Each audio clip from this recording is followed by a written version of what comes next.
m'appelle Lionel Davoust et je suis gentil, enfin j'espère.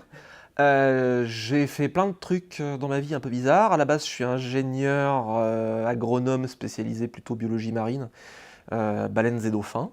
Et puis, comme je trouvais que c'était encore une carrière trop porteuse, je me suis tourné vers l'écriture, qui était vraiment toujours mon but aussi de long terme, donc vers le tournant des années 2000. Et j'ai fait plein de trucs. J'ai été rédacteur en chef de revue, j'ai fait de la traduction, j'écris principalement, et voilà à peu près. Je fais aussi un peu de temps en temps de la musique électronique pour des jeux vidéo.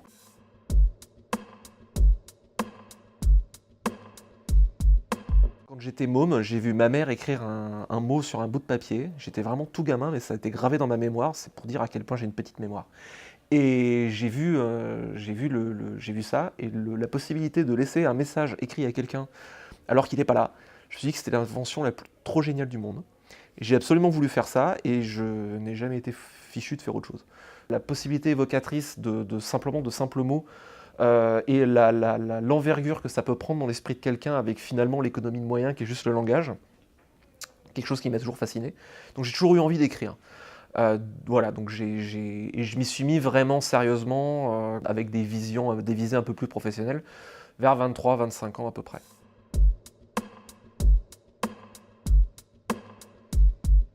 Donc j'écris principalement de l'imaginaire, avec plutôt une ascendance. Moi j'étais fan de Boris Vian quand j'étais ado, comme beaucoup d'ados je pense. Et le surréalisme, un truc qui me plaisait beaucoup. Maintenant je suis plus dans l'imaginaire un peu plus disons, identifiable au niveau des genres. Donc je fais principalement de la fantasy, mais de la fantasy matinée de science-fiction. Donc avec un univers qui s'appelle Evanégir, où il y a plusieurs bouquins sortis déjà dedans. Donc il y a eu La Route de la Conquête, La Volonté du Dragon et Port d'Âme, qui sont tous les trois indépendants. Et là, il y a eu, en mai, va sortir le premier volume d'une grosse trilogie, qui s'appellera Les Dieux Sauvages, et le premier s'appellera La Messagère du Ciel. En gros, c'est de la fantasy post-apocalyptique. Et il y a beaucoup de points de vue. J'avais vraiment envie depuis longtemps de faire de la fantasy épique, dans la tradition de la forme du genre, c'est-à-dire avec beaucoup de points de vue, beaucoup d'enjeux, beaucoup d'envergure, un gros royaume, des personnages un peu partout avec chacun leur fil narratif. Ça s'articule autour d'une jeune femme qui est en fait une paria, qui du jour au lendemain se met à entendre Dieu. Alors le parallèle avec Jeanne d'Arc est totalement assumé, hein, qui donc doit aller sauver le monde. Le problème, c'est que le dieu en question n'est absolument pas du tout un dieu sympa, et que la société dans laquelle elle vit, si la demoiselle vit en paria à la base, c'est justement qu'elle veut vivre loin de ce monde-là. Sauf qu'il y a un moment, il faut bien que quelqu'un s'y colle. Alors, en fait, il y a le dieu mauvais et il y a le dieu méchant, à peu près. Les humains servent un peu de pions sur l'échiquier. Et donc, il s'agit aussi de voir à quel point ils se rebellent éventuellement contre le destin qu'on veut leur inculquer et leur infliger. Je disais, le parallèle avec Jeanne d'Arc est assumé parce que il y a voilà, l'idée vient évidemment de cette histoire-là, mais après, bien sûr, c'est totalement histoire originale, même si on connaît vraiment bien le contexte, il y a des références. Il y a pas mal de références à la guerre de 100 ans, qui sont évidemment dévoyées, détournées et tout. J'ai un peu joué avec ça, sur la base qu'il n'y a pas que les Américains qui ont le droit de taper dans notre patrimoine historique pour raconter des histoires de fantasy. Nous aussi, on a le droit de le faire, c'est notre patrimoine historique.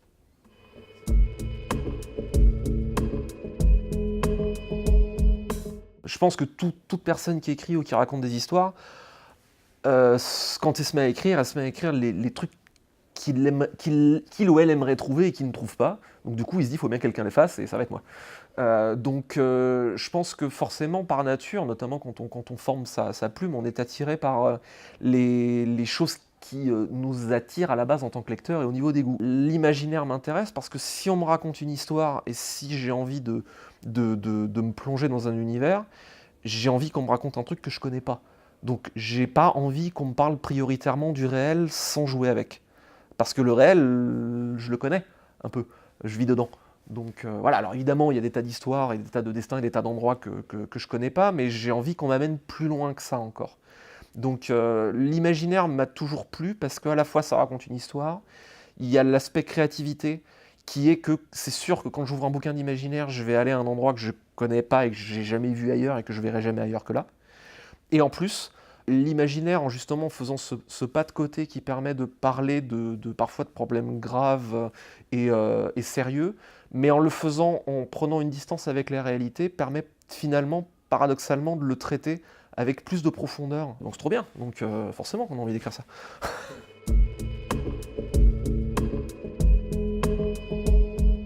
Quand j'ai commencé en gros à jouer aux jeux vidéo, traduction en français ça n'existait pas. En fait, à l'époque, la culture de l'imaginaire qui m'intéressait et que je voulais creuser n'existait quasiment qu'en anglais, où certains bouquins étaient parfois amputés de leur longueur. Parfois aussi, certaines séries sortaient pas assez vite à mon goût. Donc je me suis mis à aller chercher en anglais naturellement. J'avais une petite longueur d'avance, puisque j'avais commencé quand j'étais vraiment môme. Et voilà, donc ça s'est développé comme ça.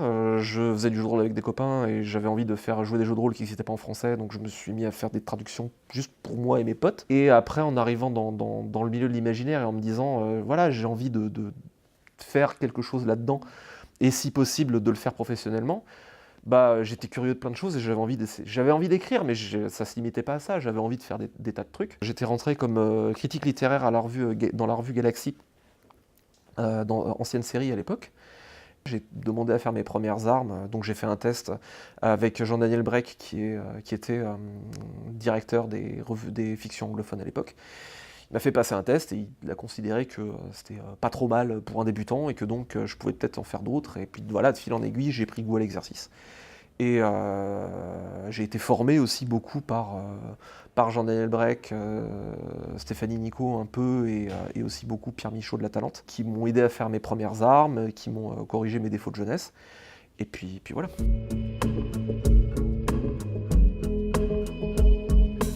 Au niveau juridique, le traducteur est un auteur. Alors c'est un auteur qui évidemment fait une œuvre dérivée, puisqu'elle est dérivée de l'original, bien sûr, sans original il n'y a pas de traduction. Mais oui, tout à fait, le travail de traduction est complètement un travail de recréation littéraire. Sinon, s'il n'y avait pas cette part de créativité humaine, des machines le feraient très bien. Alors après, c'est toujours évidemment une création qui est, avant toute chose, dans l'intérêt de l'œuvre d'origine et dans le respect de l'œuvre d'origine. J'ai énormément appris en travaillant sur des traductions en technique littéraire pure, c'est-à-dire construire une phrase qui tienne debout, qui soit pas lourde, la justesse du mot employé. Chaque mot est unique, chaque mot a un espace de connotation qui lui est propre, et trouver le mot juste et l'obsession du mot juste, c'est énormément la traduction qui l'a affûté. Pour moi. Donc, et ça m'a aussi enseigné une leçon qui est, je pense, capitale pour tout auteur, c'est que le texte, ça n'est que du texte. Ce que j'entends par là, c'est que quand on écrit, forcément, on a mis ses sens, ses tripes, sa passion, on y a passé des heures et des jours et des années sur un texte. Au bout d'un moment où il est terminé, entre guillemets, ça n'est plus que du texte. Donc il faut le retravailler et le rendre la plus efficace possible, et il faut lâcher prise. Ce qui est parfois difficile et que je vois certains jeunes auteurs des fois avoir du mal. Il faut lâcher prise avec l'affect, parce qu'à un moment, il y a une histoire, il faut qu'elle soit bien servie. Et c'est ce qu'enseigne la traduction. C'est assez difficile, quand on écrit, d'arriver à avoir cette distance-là. On travaille je travaille au chevet des plus grands en traduisant des œuvres déjà établies, avec des tas de styles différents. C'est une merveilleuse école, parce qu'on voit vraiment de l'intérieur des tas de choses qu'on pourrait aussi avoir du mal à apprendre par soi-même. C'était pas du tout un calcul de ma part, mais il s'est trouvé que je me suis rendu compte au fur et à mesure, j'ai fait mais j'apprends des tas de trucs en fait, c'est vachement bien.